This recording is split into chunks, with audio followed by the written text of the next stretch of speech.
تاع الكاسرونه غنغطيها بلاستيكه باش ما تنشفش. خديت الصينيه عندها نهار الزيت،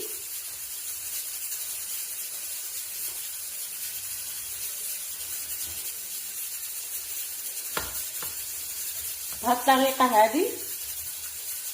انا غناخذ هذا البوق هذايا عنده سنينات بحال الشكل هذا، ولا عنده بوش يدير بوش. انا غنخدم غير بهذه. عندي العجينه بحال الشكل هذا، وغنحاول نطلقه بهذه الطريقه بحال الشكل هذا.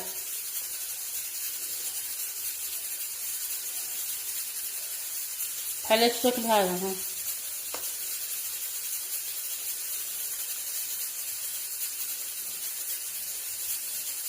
غنجمع.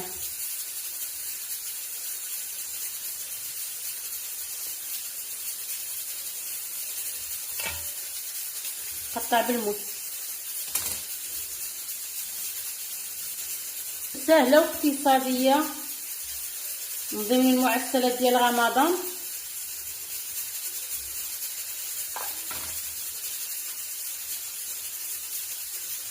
او اللي عنده الماكينه يخدمها بالماكينه. غنخليها تنشف واحد الساعه. من بعد ما خليته ساعه درت الزيت في الكاسرونه، غنشعل عليها ونخليها تسخن. من بعد ما سخن الزيت غنقص البوطه. انا درت على الراس ديال البوطه المتوسط. غنقص البوطه على متوسطه،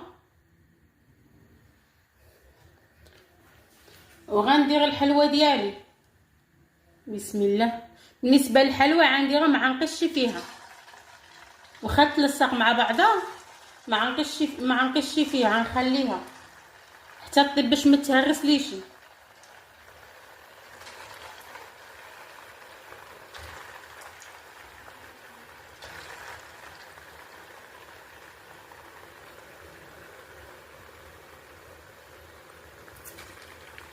غنقلبها واخا تلصق.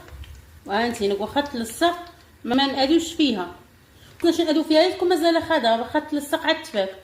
بالنسبه ضروري يكون واحد الاناء اللي يكون هو يعني هابط باش غنخلوها طيب.